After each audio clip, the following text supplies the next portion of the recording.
back. And so, what determines an asset and what determines a liability? An asset, simply, something that puts money into your pocket. So, we'll take a look over here very quickly at this chart. And we're going to recognize what's an asset versus liability. You have 1, 2, 3, and 4 boxes here. You understand? Now, assets are on this left quadrant. And what they do is flow up here and place money into your income. You know? Sometimes you have to pay expenses on these assets, but it's always going back to your income. So it's a loop, a system, a flow, a movement. And what the best ideas are is to learn systems, learn how to create unique formations of automation in your life so that you're focusing mainly on your assets flowing to your income. That's the goal. That's the goal.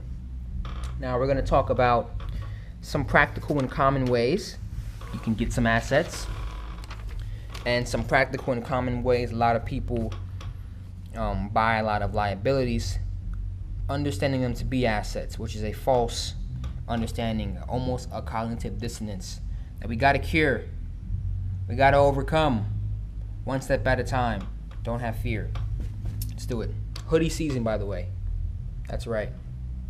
It won't be forever, but it is right now. Back to the board. Basics. So we're learning here, once again, assets put money into your pocket. Liabilities, on the other hand, same income, take money out of your pocket where they have no desire to come back to you. Man, they just want to go. Sometimes you have to let money go, you know, shared expenses. Sometimes it can go here and here, you know. So money leaving is not the issue. What's the issue is actually thinking that where your money is leaving is the best place for it to be, and you can let your money leave and then have it cyclically come back to you. I mean, obviously there's some expenses that you have to, such as food, groceries, and things like that.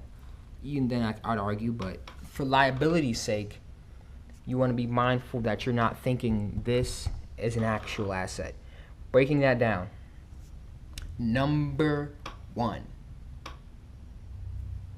Boom. This is a car. Having a car is a liability. You have gas, insurance, wear and tear, many other things that happen with a car that drain your income. Another way to turn this into an asset.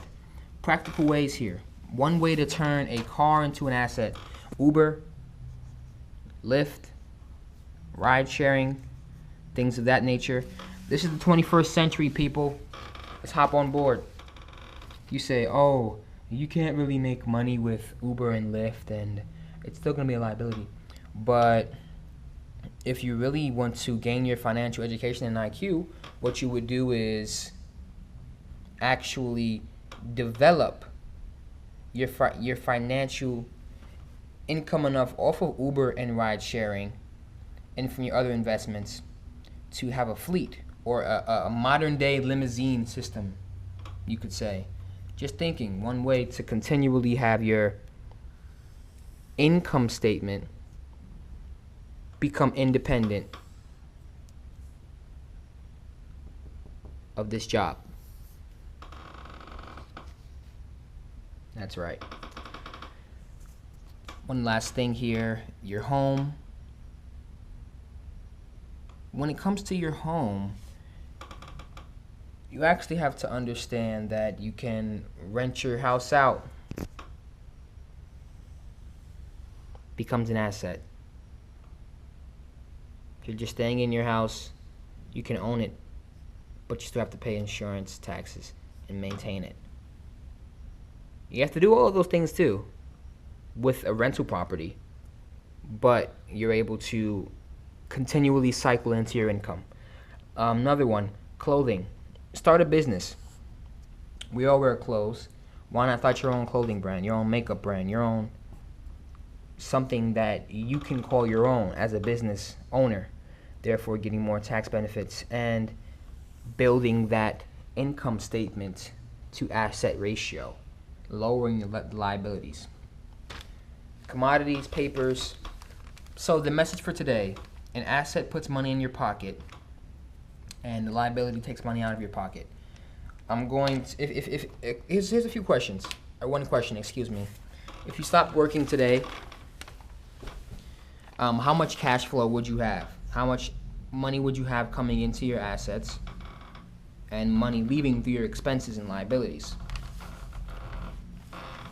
If you stopped your job, if you stopped your main income source, your number one, it may not be your main, excuse me.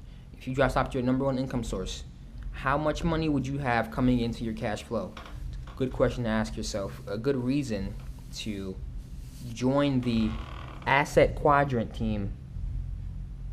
Income flow, cash flow. We're flowing, baby, we're flowing. Here's a story of a man. His name was Kali, and he was a pretty cool dude from Philadelphia. Shout out to all my people from Philadelphia. It's a great city. Brotherly love. A lot of brotherly love. Alright, so, hey, this is Kali. Kali talks about how he's a freelancer and a contractor. And he actually just studied his financial education. He boosted his asset column. And he's now learning about what to do during emergency situations through his asset emergency fund, which is great. He said, recently, there was a 3-month drought of any contract deals, and he had to rely completely on his assets. If he had not had any assets, he'd completely be strapped for cash and probably be into negative debt. Due to him increasing his financial education, he was able to live underneath his means while still getting a good, steady income from his assets. That's a great story from Kali. Thanks, Kali. Appreciate Philly. Appreciate the lifestyle. Appreciate the love. Everybody out there, thank you guys for staying tuned. This is an early video, early channel, very early. I'm gonna look back at these videos and be grateful. Thanks. This is really just for the purpose of educating people. Become your own boss. There's no real reason to be an employee unless you just want to, and if you do, have fun. But peace. We're out of here.